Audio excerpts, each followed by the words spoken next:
Director general of civil aviation ছোট্ট করে DGCA. এই ডিজিসিএ এর কাজ হলো সমস্ত অসামরিক বিমান পরিবহনের খোঁজ খবর রাখা। জানা গেছে গত 2 মাসে 15 বার এয়ার ইন্ডিয়াকে নোটিশ ধরিয়েছিল ডিজিসিএ। কখনো যান্ত্রিক ত্রুটির অভিযোগ, কখনো বা অক্সিজেনের অব্যবস্থার অভিযোগ। উত্তর মেলেনি কোনো। আহমেদাবাদে বিমান দুর্ঘটনার কারণ খুঁজতে এবার 5 সদস্যের তদন্ত কমিটি ঘোষণা করল ডিজিসিএ। বিমান দুর্ঘটনা স্থল ঘুরে দেখলেন প্রধানমন্ত্রী নরেন্দ্র মোদী।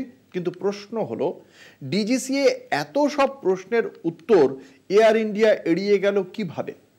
উত্তর দেওয়ার মতো পরিস্থিতিতেও তারা ছিল না, নাকি উত্তর দেওয়ার দরকারই মনে করেনি তারা? এসব প্রশ্নের উত্তর কি পাওয়া যাবে?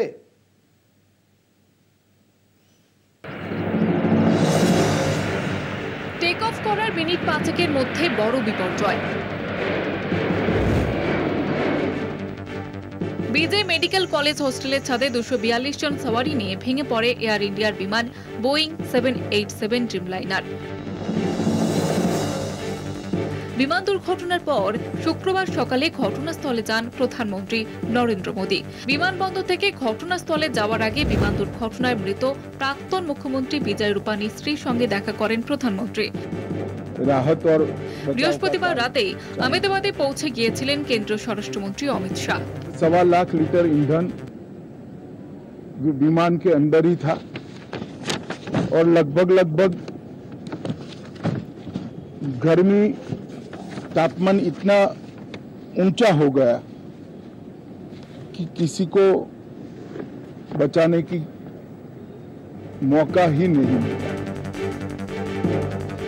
বিমান দুর্ঘটনায় একমাত্র বেঁচে থাকা ব্যক্তি সেই বিশ্বাস কুমার রমেশ সহ অন্যান্য আহতদের শারীরিক অবস্থার খোঁজ খবর নেন মোদী। এরপর আহমেদাবাদ বিমানবন্দরের প্রশাসনের সঙ্গে উচ্চ পর্যায়ের বৈঠক করেন। এদিকে বিমান দুর্ঘটনার পরবর্তী পরিস্থিতিকে সামাল দিতে আহমেদাবাদ, মুম্বাই, দিল্লি ও লন্ডনের গ্যাটওয়েকে বন্ধু ও আত্মীয় স্বজন কেন্দ্র তৈরি করেছে এয়ার ইন্ডিয়া। নিহতদের পরিবারের সদস্যদের আহমেদাবাদে পৌঁছে দিতে সহায়তা করছে সেন্টারগুলি। এয়ার ইন্ডিয়ার উদ্যোগের পাশাপাশি অসামরিক বিমান পরিবহন মন্ত্রক কন্ট্রোল রুম খুলেছে। বিমান দুর্ঘটনার পর মার্কিন ফেডারেল এভিয়েশন অ্যাডমিনিস্ট্রেশন ভারতকে বিমান দুর্ঘটনা তদন্তের সাহায্যের বার্তা দিয়েছে। পরে মার্কিন ন্যাশনাল ট্রান্সপোর্টেশন সেফটি বোর্ড জানায়, মার্কিন তদন্তকারী দল ভারতে যাচ্ছে। ব্রিটেনও একটি তদন্তকারী দল পাঠাচ্ছে ভারতে। অসামরিক বিমান পরিবহন মন্ত্রী কে রামমোহন নাইডু বলেছেন, আন্তর্জাতিক অসামরিক বিমান চলাচল সংস্থার নির্ধারিত প্রোটোকল মেনে বিমান দুর্ঘটনা তদন্ত ব্যুরো দুর্ঘটনার আনুষ্ঠানিক তদন্ত শুরু করেছে।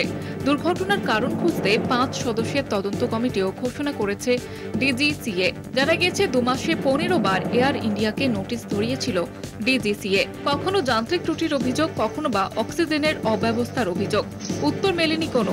বিমান সুরক্ষা জোরদার করতে সরকার একটি উচ্চ পর্যায়ের মাল্টি ডিসিপ্লিনারি কমিটি গঠনের সিদ্ধান্ত নিয়েছে বলে খবর। কলকাতা টিভি।